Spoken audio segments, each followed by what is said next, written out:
Hello students, welcome to JK civil services. Myself Sadhvi. और आज हम अपना पुराना टॉपिक कंटिन्यू करेंगे विच वाज वाटर पोल्यूशन। और आज का हमारा टॉपिक है उसमें इफ़ेक्ट्स ऑफ वाटर पोल्यूशन। सो सबसे पहला इफेक्ट किसकी वजह से हो रहा है? केमिकल पोल्यूटेंट्स की वजह से। ठीक है, जैसे इंडस्ट्री सेटअप हो रही हैं, न्यूक्लियर प्लांट सेटअप हो रहे हैं, तो वहाँ से क्या रिलीज होते हैं? Chemicals, very harmful chemicals. और उन केमिकल्स की वजह से वाटर पे क्या क्या इफेक्ट आता है वो हम इस पॉइंट में पढ़ेंगे। तो सबसे पहला केमिकल इज या सबसे पहला metal is mercury. Okay, mercury से क्या हुआ? मर्क्यूरी से हुई थी मीनामाटा डिजीज। ठीक है, तो basically what was Minamata disease? सबसे पहले रिपोर्ट हुई थी 1952। कहाँ रिपोर्ट हुई थी? जापान में। ठीक है, इसमें बेसिकली क्या हुआ था, जो जापान का मीनामाटा बे था उसके पानी में मिथाइल मर्क्यूरी की पॉइजनिंग हो गई थी। This is methyl mercury, methyl mercury. उसमें क्या हुआ था? उसके पानी में मिथाइल मर्क्यूरी की पॉइजनिंग हो गई थी। जब वो उस पानी में मिथाइल मर्क्यूरी बहुत ज़्यादा हो गया तो वहाँ जो रहने वाली फिशेस थी वो उससे कंटामिनेट हो गई। तो लोगों ने वो फ़िश खाई।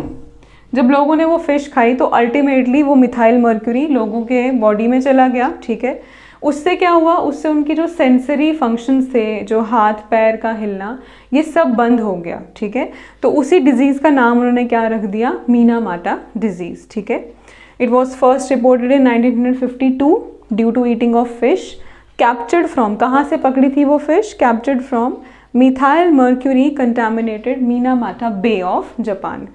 Basically what is bay? Bay क्या होता है? बे क्या होता है? जैसे जो मेन वाटर बॉडी होती है ना, लाइक सी, जो मेन वाटर बॉडी होगी, मेन वाटर बॉडी से कभी कभार क्या होता है, एक छोटा सा portion of water it set of, means एक मेन वाटर बॉडी होगी, उसमें से छोटा पोर्शन ऑफ वाटर जो है वो बाहर अलग से निकल जाता है। ठीक है, मेन वाटर बॉडी है, जैसे कोई सी है, सी में से छोटा पोर्शन ऑफ वाटर जो है वो बाहर की तरफ निकल गया, मीन्स सेट ऑफ हो गया। और स्पेशली इस पोर्शन में क्या होता है, जो लैंड होती है कर्व्ड इनवर्ड्स। ठीक है, मेन वाटर बॉडी है, छोटा सा portion of water it sets of. ठीक है, इन विच लैंड इज कर्व्ड इनवर्ड्स, अंदर की तरफ कर्व होती है।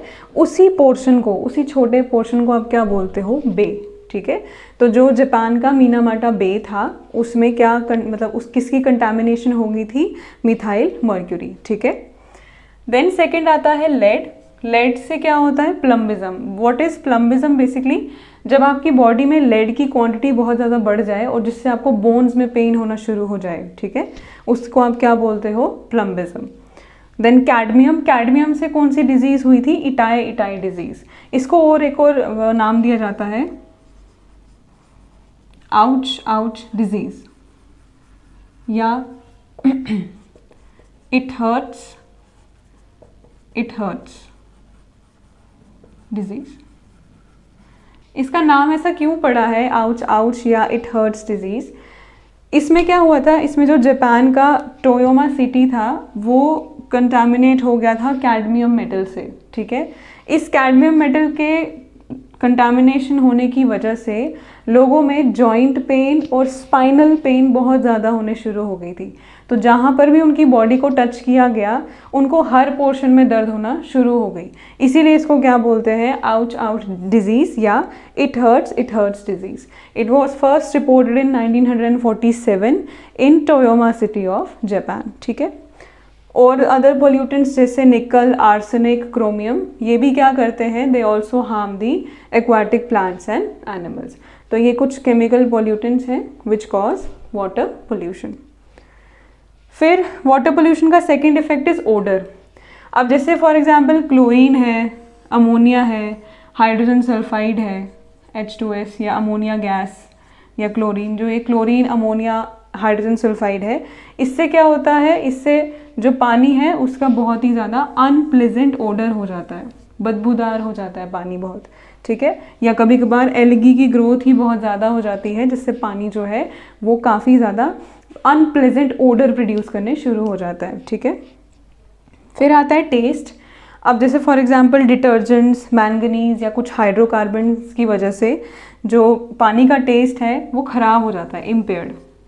पानी का टेस्ट जो है, वैसे तो पानी टेस्टलेस, लेकिन उसका टेस्ट जो है वो अजीब सा हो जाता है, या लाइक खट्टा सा हो सकता है या कड़वा हो सकता है, इन टाइप ऑफ पोल्यूटेंट्स की वजह से।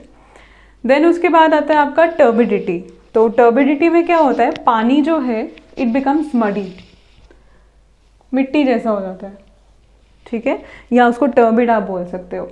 तो टर्बिडिटी में क्या होता है, वाटर बिकम्स मडी। क्यों?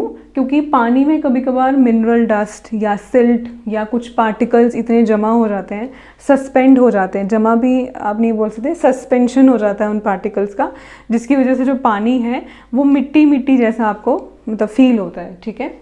अब जब पानी थोड़ा मिट्टी जैसा हो गया, उससे क्या होगा, उस पानी में किसकी हिंड्रेंस आएगी, लाइट की पेनिट्रेशन की हिंड्रेंस आएगी। मतलब वो जो मिट्टी जैसा पानी है वो अपने सरफेस पे लाइट को पेनिट्रेट ही नहीं करने देगा, और जब लाइट ही पेनिट्रेट नहीं होगी तो ऑटोमेटिकली आपको पता है कि फोटोसिंथेसिस नहीं होगी, जो एक्वाटिक एनिमल्स हैं और प्लांट्स हैं उनको हार्म होगा, तो consequently causing clogging of gills of fishes.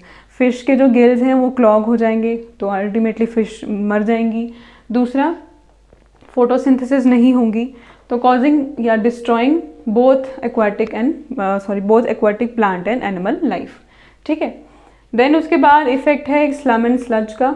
तो ये स्कम एंड स्लज कैसे बनती है, बेसिकली स्कम क्या होता है, स्कम होता है जैसे अगर आप कभी घर पे पानी की बाल्टी लें, उसमें अगर आप जो सोप होता है, नॉर्मल सोप, अगर आप उसको मिलाएंगे तो ऐसे दही जैसे कर्ड जैसे प्रेसिपिटेट्स बनते हैं पानी के ऊपर। मींस वो साबुन जो है वो प्रॉपर झाग नहीं प्रोड्यूस करता, वो एक दही जैसा मटेरियल प्रोड्यूस करता है, जैसा दही होता है, या लस्सी के ऊपर जो वाइट कलर का वो प्रेसिपिटेशंस होती हैं, वैसे पानी के ऊपर वैसी प्रेसिपिटेशन हो जाती है, तो उसी को स्कम बोलते हैं, ठीक है।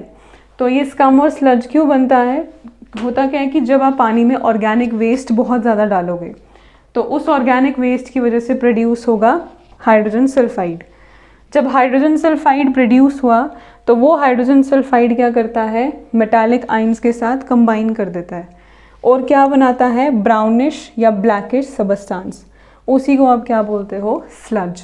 और ये स्लज क्या करता है, पानी के अंदर भी फ्लोट करेगा, बाहर भी फ्लोट करेगा, thereby causing water pollution, ठीक है।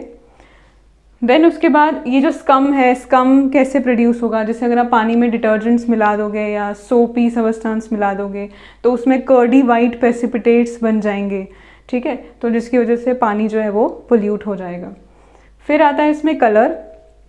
तो पानी का कलर भी है जो वो चेंज हो सकता है अगर आप पानी में ज़्यादा डाइज या आयरन या क्रोमियम डाल देंगे। इनसे क्या होता है, इनसे एनारोबिक डिकम्पोजिशन शुरू हो जाती है। मीन्स जो पानी के अंदर डिकम्पोजिशन हो रही है वो किसकी एब्सेंस में हो रही है, ऑक्सीजन की एब्सेंस में, और जब ऑक्सीजन की एब्सेंस में होगा that will be anaerobic decomposition, उसकी वजह से पानी का क्या हो जाएगा, colour change, discolouration of water. Okay class, तो अब हमारा नेक्स्ट टॉपिक है noise pollution. So what is noise pollution? ऐसी अनवांटेड एनोइंग साउंड, मींस जो साउंड आपको नहीं चाहिए और जो साउंड आपको इरिटेट कर रही है, ठीक है, unwanted annoying sound of generally 90 decibels and above. Means जो ऐसी एनोइंग साउंड, मींस इतनी ज्यादा हाई साउंड या ऐसी इरिटेटिंग साउंड जिसकी रेंज क्या होगी, जनरली 90 डेसिबल्स या उससे ज्यादा। मीन्स जो 90 डेसिबल्स वाली साउंड है दैट विल बी अनोइंग, तो वो नॉइज पोल्यूशन कॉज करेगी, या 90 डेसिबल्स से ऊपर की रेंज वाली साउंड वो भी क्या कॉज करेगी, नॉइज पोल्यूशन कॉज करेगी, ठीक है। Now what is this decibel? की डेसिबल है क्या? डेसिबल बेसिकली है साउंड इंटेंसिटी या लाउडनेस, मीन्स साउंड कितनी ज्यादा लाउड है या साउंड की इंटेंसिटी कितनी ज्यादा है। तो लाउडनेस या साउंड इंटेंसिटी को मेजर करने के लिए ही ये यूनिट यूज किया हुआ है डेसिबल्स, ठीक है। ये डेसिबल्स किसके बराबर होता है, 1/10 of a bel. Bel basically एक यूनिट था किसने दिया था, वो अलेक्जेंडर ग्राहम बेल ने, ठीक है, उसी का 1/10 क्या बनता है आपका, डेसिबल्स और डीबी, ठीक है। अब जो ऑडिबल साउंड होती है जो हम सुन सकते हैं that is about 0 decibel, 0 to 1 decibel, ठीक है। तो जिसको आप क्या बोलते हो, जिस रेंज को आप क्या बोलते हो, थ्रेश होल्ड रेंज, ठीक है। अब जो कार्स हैं, स्कूटर्स हैं, उनकी कितनी रेंज होती है, 60 डेसिबल्स, अप टू 60 डेसिबल्स, ठीक है। एरोप्लेन्स वगैरह इनकी होती है 80 to 100 डेसिबल्स, ठीक है। जो जेट एयरप्लेन्स होते हैं उनकी कितनी होती है, 120 डेसिबल्स, बहुत ज्यादा, ठीक है। अब जो ये नॉइज पोल्यूशन है ये बेसिकली है क्या, it is physical and non persistent, ठीक है। मतलब ये ज्यादा देर तक रहेगा नहीं, ये कुछ टाइम के लिए होता है और ये रिसीवर को, जिसको हो रहा है उसको डायरेक्टली इफेक्ट करेगा। मीन्स वो उसके कानों पे डायरेक्टली इफेक्ट कर सकता है, उसके ब्रेन पे डायरेक्टली इफेक्ट कर सकता है, ठीक है। It is a physical non persistent pollution which effects the receiver directly, ठीक है। अब आता है इसमें आपका फ्रीक्वेंसी ऑफ साउंड, ठीक है। तो फ्रीक्वेंसी ऑफ साउंड किस में आप मेजर करते हो, साइकिल्स पर सेकेंड, ठीक है। साइकिल्स पर सेकेंड या हर्ट्ज, ये यूनिट है हर्ट्ज, Hz, ठीक है। अब जो ह्यूमन हियरिंग है, जो हम सुन सकते हैं, उसकी फ्रीक्वेंसी नॉर्मल किसके विद इन लाई करती है, 20 to 20,000 हर्ट्ज। मीन्स 20 हर्ट्ज और 20,000 हर्ट्ज, इसके बीच बीच में इंक्लूडिंग ये भी 20 हर्ट्ज भी आप सुन सकते हो, 20,000 हर्ट्ज भी आप सुन सकते हो, और इसके बीच की लाई करने वाली रेंज भी आप सुन सकते हो। लेकिन बिलो 20 एंड अबाउट 20,000 आप नहीं सुन सकते। अब जो बिलो 20 हर्ट्ज होती है that is infrasound, below 20 hertz is infrasound and above 20,000 hertz is ultrasound, ठीक है। अब जो ये इंफ्रासाउंड है it can not be listened, ये आप नहीं सुन सकते, ठीक है। लेकिन आपके कुछ बॉडी पार्ट्स जो हैं वो इस साउंड से ना रेजोनेट करते हैं, मींस इस साउंड से वो इंटरैक्ट करते हैं, कुछ सर्टेन बॉडी पार्ट्स, इसीलिए ये साउंड आप सिर्फ और सिर्फ फील कर सकते हो लेकिन सुन नहीं सकते। ये आपकी बॉडी फील कर सकती है, ये साउंड की वाइब्रेशंस जो है ये आपकी बॉडी फील कर सकती है, बट आप इसे सुन नहीं सकते। जैसे वॉल्केनोज, अर्थक्वेक्स, ठीक है। वॉल्केनोज की आप आवाज नहीं सुन सकते बट यू कैन फील, उसकी vibrations you can feel. Earthquake आप नहीं सुन सकते, आप उस अर्थक्वेक की जो साउंड है वो नहीं सुन सकते, लेकिन वो फील होता है, वो फील आप कर सकते हो, आपकी बॉडी शेक करने शुरू हो जाती है, वो फील आप कर सकते हो। और इंफ्रासाउंड जो है वो बॉडी पार्ट्स को डैमेज भी कर सकता है, ठीक है। फिर आता है अल्ट्रासाउंड या अल्ट्रासोनिक साउंड वेव्स, ठीक है। अल्ट्रासाउंड बेसिकली हम किस लिए यूज करते हैं, आप लोगों को भी पता होगा, to diagnose the cause of pain, like body की इंटरनल आपको चीजें देखनी हो, कहीं पे कोई स्वेलिंग ना हो, कहीं पे पेन है या किस वजह से पेन हो रहा है, या बॉडी में इंफेक्शन कहाँ पे है, इंटरनल ऑर्गन्स को देखने के लिए आप अल्ट्रासाउंड यूज कर सकते हो। और अल्ट्रासाउंड जो है इट इज अबव 20,000 हर्ट्ज, तो it can cause hearing loss, ये आपका बहरापन कॉज कर सकती है, कभी कभी वॉमिटिंग कॉज कर देती है, इससे मन खराब हो जाता है, इससे चक्कर आते हैं, डिजीनेस मीन्स चक्कर आना, देन इससे माइग्रेन की प्रॉब्लम हो सकती है अल्ट्रासाउंड से, ठीक है। इसके सोर्सेज जैसे सोनार, सोनार क्या होता है, बेसिकली सोनार एक ऐसा सिस्टम है जो कि डीप वाटर में जो चीजें पड़ी हैं उनको डिटेक्ट करने के लिए होता है। लाइक सोनार में जब वाइब्रेशंस, वेव्स निकलती हैं, अगर कोई ऑब्जेक्ट पड़ा होगा तो वो वेव्स उससे टकरा के बाउंस बैक करेगी और आपको पता चल जाएगा कि पानी में कोई ना कोई ऑब्जेक्ट है। तो सोनार जो है वो अल्ट्रासाउंड यूज करता है for detecting objects in deep water, ठीक है। और बैट्स भी अल्ट्रासाउंड प्रोड्यूस करते हैं, उनको ऑब्जेक्ट उनको दिखते नहीं है, नॉक्टर्नल होते हैं, रात को निकलते हैं, तो बैट्स भी क्या करते हैं, अल्ट्रासाउंड यूज करते हैं सो दैट उनको सामने वाला ऑब्जेक्ट का पता चल जाए। उनके भी बॉडी से अल्ट्रासाउंड वेव्स रिलीज होती हैं जो ऑब्जेक्ट से टकरा के उनको रिफ्लेक्ट बैक करती हैं और दे कैन डिटेक्ट कि यहाँ पे कोई ऑब्जेक्ट है या नहीं, ठीक है। ओके क्लास, सो अब हमारा नेक्स्ट टॉपिक है sonic boom. So what is sonic boom? Sonic boom basically एक सीरीज होती है शॉक वेव्स की। It is a series of shock waves जो कि कौन प्रोड्यूस करता है, एक सुपरसोनिक जेट, ठीक है। जब भी कभी एक सुपरसोनिक जेट फ्लाई करता है वो अपने पीछे क्या प्रोड्यूस करता है, सोनिक बूम प्रोड्यूस करता है, मीन्स शॉक वेव्स प्रोड्यूस करता है। अब जो ये सुपरसोनिक जेट है ये तभी सोनिक बूम प्रोड्यूस करेगा जब भी कभी वो फ्लाई करेगा at a speed of more than 1 mach, ठीक है। 1 मैक से ज़्यादा अगर उसकी स्पीड होगी तो जो वो सुपरसोनिक जेट है वो प्रोड्यूस करेगा shock waves which is known as sonic boom, ठीक है। तो ये 1 मैक किसके बराबर होता है? 1 mach is equal to speed of sound which is 343 metre per second, round about 343 metre per second. Means जो वो सुपरसोनिक जेट है वो स्पीड ऑफ साउंड से ज़्यादा ट्रैवल कर रहा है, और जब भी कभी वो supersonic jet speed of sound से ज़्यादा ट्रैवल करेगा वो क्या प्रोड्यूस करेगा? सोनिक बूम, ठीक है। अब ये सोनिक बूम करती क्या है? ये क्या करती है? Rattling of Windows and doors. Means जो खिड़की दरवाजे होते हैं वो बहुत ही ज़्यादा ज़ोर से हिलने शुरू हो जाते हैं, ठीक है। उनमें क्रैक्स आ जाते हैं, वो टूट जाते हैं। बिल्डिंग्स वगैरह में भी क्रैक्स डेवलप हो जाते हैं, ठीक है। तो इस सोनिक बूम से क्या हुआ? Rattling of Windows and doors, और बिल्डिंग्स जो है दे मे डेवलप क्रैक्स। अब आपका इसमें आता है इफेक्ट्स ऑफ नॉइज़ पोल्यूशन। तो नॉइज़ पोल्यूशन के क्या इफेक्ट्स हो सकते हैं? एयर ड्रम को डैमेज हो सकता है और हेयरिंग में इम्पेयरमेंट आ सकती है। मींस आपको हेयरिंग जो है वो कम, आपकी हेयरिंग जो है वो कम हो जाएगी, आपको सुनाई कम देने लगेगा, ठीक है। दूसरा, एंजाइटी और स्ट्रेस डेवलप हो सकता है बहुत ज़्यादा शोर से, लाइक एनोइंग साउंड से एंजाइटी होती है या स्ट्रेस प्रोड्यूस होता है। हाइपरटेंशन, ठीक है। माइग्रेन्स की प्रॉब्लम, हेडेक की प्रॉब्लम, ठीक है।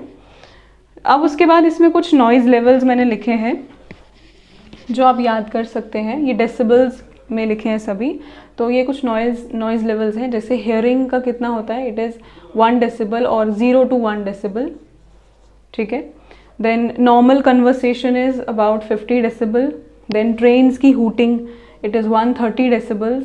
Then rocket engine, it is 180 decibels. Whispering, जब आप फुसफुसाते हैं तो 30 डेसिबल्स।